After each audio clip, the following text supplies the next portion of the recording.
अब तक आपने देखा, नीति नाम की एक लड़की को आत्माओं में बहुत इंटरेस्ट था। एक दिन उसने डिसाइड किया कि वो आत्माओं को बुलाएगी। उसे रात के समय में कमरे की लाइट्स ऑफ करके एक कैंडल जला के आत्माओं को बुलाना शुरू कर दिया। ऐसा वो एक हफ्ते तक करती रही, मगर कुछ भी नहीं हुआ। कोई आत्माओं से मिलने के लिए नहीं आई। वो खुद पे हंसने लगी और उसे सब करना बंद कर दिया। एक दिन वो अपने कजिन्स को मिलने गई।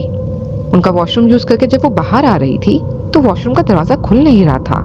वो दरवाजा को खोलने की कोशिश कर रही थी, तभी उसे ऐसा महसूस हुआ कि किसी ने उसके कंधे पे हाथ रखा है। वो एकदम चौंक गई। इससे पहले कि वो मुड़ के देखती, उसकी कजन ने बाहर से दरवाजा खोल दिया। उसे मुड़ के देखा, बाथरूम में कोई नहीं था। वो कंफ्यूज हो गई कि उसे वहम तो नहीं हुआ। खैर, वो इस बात को भूल गई। उसके बाद वो लोग मूवी देखने बैठ गए। मूवी देखते देखते उसकी नजर दूसरे कमरे की तरफ गई और वो एकदम चौंक गई।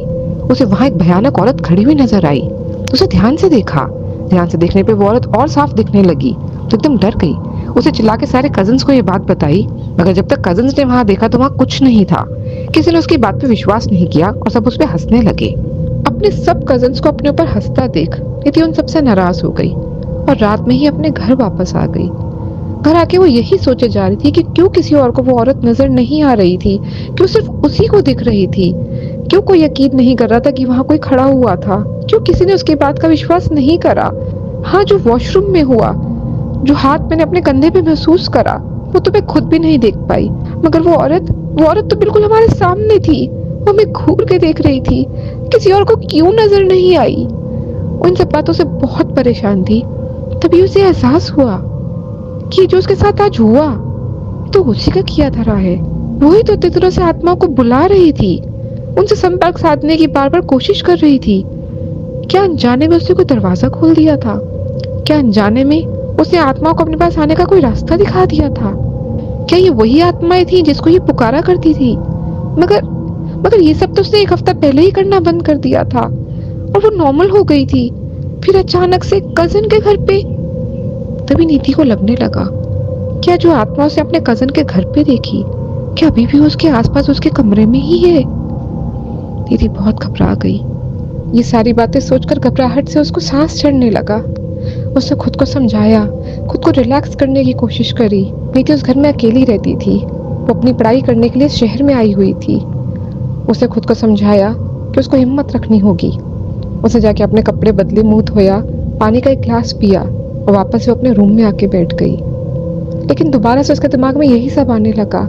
एक बार नीति को लगा, क्या वो उस आत्मा से बात करके देखी, शायद उसे नुकसान ना पहुंचाए। एक तरफ वो उन आत्माओं से मिलना चाहती थी, मगर दूसरी तरफ उस आत्मा का भयानक चेहरा देखकर वो डरी हुई थी। फिर भी बिना कुछ सोचे समझे नीति ने कमरे की लाइट्स ऑफ कर दी, पर्दे बंद कर दिए और एक कैंडल जला के दोबारा से आत्माओं को पुकारने लगी। मगर इस बार उसकी पुकार में वो दम नहीं था, उसकी आवाज में वो कॉन्फिडेंस नहीं था। वो घबराई हुई थी, वो डरी हुई थी, वो सहमी हुई थी और पूछा, क्या कोई आत्मा मेरे आसपास है? क्या कोई आत्मा मुझसे बात करना चाहती है? अगर हाँ, तो मुझे कोई इशारा दे। वो डरी हुई थी। तभी उसे अपने कंधे पर एक हाथ महसूस हुआ।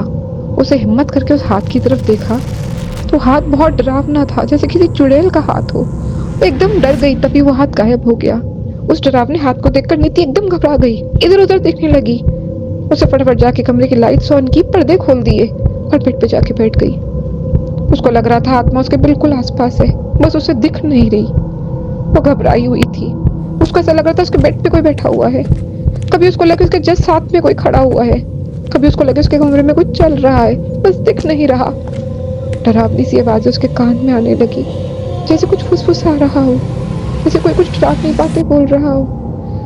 निधि बहुत घबरा गई। निधि ने फौरन भगवान के आगे हाथ जोड़ लिए। निधि प्रार्थना करने लगी, प्रभु मुझे बचा लो, ये कौन है, मुझे इससे बचा लो, मुझसे गलती हो गई, मैं दोबारा कभी किसी आत्मा को नहीं बुलाऊंगी। हे प्रभु, इस आत्मा को यहाँ से भेज दो, मुझे बहुत डर लग रहा है। प्रार्थना करके जैसे उसने आंखें खोली, उसके सामने तो कोई नहीं था, मगर तभी कमरे की लाइट्स फ्लिकर होने लगी। लाइट्स बार बार जल बुझ रही थी। ये साफ इंडिकेशन था कि उसके कमरे में आत्मा आ चुकी है। कोई आत्मा उसके बिल्कुल आसपास है, एक दो कितनी पता नहीं। नीति बहुत ज्यादा डर गई। नीति की मुंह से आवाज नहीं निकल रही थी। नीति को समझ नहीं आ रहा था वो क्या करे।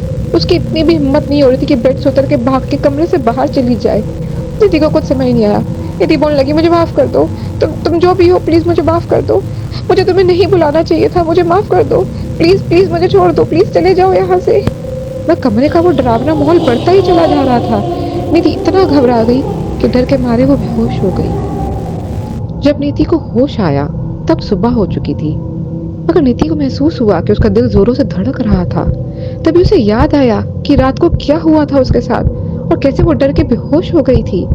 नीति के दोबारा हाथ पैर फूल गए और डरने लगी। ऑल्दो कमरे में उस समय सब कुछ नॉर्मल था, वहां कोई आवाज ही नहीं आ रही थी, रात जैसा डरावना माहौल भी नहीं था। मगर नीति को लगने लगा शायद दिन होने के कारण आत्मा उसे परेशान नहीं कर रही है, पर रात होते ही दोबारा से वो आत्माएं उसको डराएंगी और शायद वो सामने भी आ जाए, शायद उनका भयानक चेहरा भी उसे दिखने लगे। उसे समझ नहीं आया कि वो क्या करे। नीति के दिमाग में बार बार एक ही बात आ रही थी कि रात होने से पहले वो इस घर से निकल जाए। उसको लग रहा था रात होते ही वो आत्माएं दोबारा से सताएंगी, उसे डराएंगी, शायद एक बार उसके सामने ही आ जाए और वो इतना डरावना चेहरा नहीं देख पाएगी दोबारा। नीति फटाफट अपने जरूरत का सामान पैक करने लगी, अपना लैपटॉप, मोबाइल, अपने कुछ कपड़े। और जैसे ही वो पैक करके घर से बाहर निकलने लगी तो कमरे का दरवाजा नहीं खुल रहा था। उसे बहुत कोशिश की, उसके घर का दरवाजा ही नहीं खुल रहा था। वो बाहर ही नहीं जा पा रही थी। अभी तो दिन का समय था, अभी कोई रात नहीं थी, ये दरवाजा क्यों नहीं खुल रहा? तब पीछे से उसको एक बहुत डरावनी आवाज आई, अब तुम कहीं नहीं जा सकती। उसे पलट कर देखा, पीछे कोई नजर नहीं आ रहा था, मगर वो आवाज एकदम साफ थी कि अब तुम कहीं नहीं जा सकती। नीति के हाथ पांव ठंडे पड़ गए। उसे दोबारा से दरवाजा खोलने की कोशिश करी, दरवाजे को खींचा, दरवाजे को बहुत धक्के मारने की कोशिश करी, मगर दरवाजा बिल्कुल नहीं खुला। वो मदद के लिए पुकारने लगी, हेल्प हेल्प हेल्प करने लगी। तभी दोबारा आवाज आई, कोई नहीं सुनेगा, तुम्हारी आवाज कोई नहीं सुनेगा। नीति एकदम शॉक में चली गई। फिर से उसने डर के मुड़ के देखा, कोई नहीं था उसके सामने, सिर्फ आवाज आ रही थी। उसे पता था दिन होने की वजह से उसे कोई दिख नहीं रहा है, मगर वो आत्माओं को बुला चुकी थी, वो उसके घर में आ चुकी थी, वो यहाँ से नहीं जाना चाहती थी। नीति की ये सोच सोच के हालत खराब होने लगी कि रात होते ही वो उसे दिखने लगेंगी। ये सब कैसे बर्दाश्त करेगी, वो क्या करेगी? वो वही जमीन पे बैठ गई, उसे भीख मांगने लगी, मुझे माफ कर दो, मुझसे गलती हो गई, मुझे माफ कर दो, मुझे प्लीज जाने दो।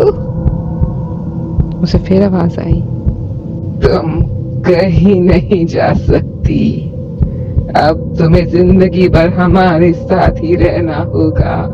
नीति डर के मारे दोबारा बेहोश हो गई। जब नीति की आंख खुली तो वहीं फर्श पर पड़ी हुई थी। रात हो चुकी थी और उसे अपने बेड पर एक आत्मा बैठी हुई नजर आई, एक बहुत डरावनी आत्मा जो उसको घूर के देख रही थी और हंस रही थी। नीति ने खुद ही उस आत्मा को बुलाया था।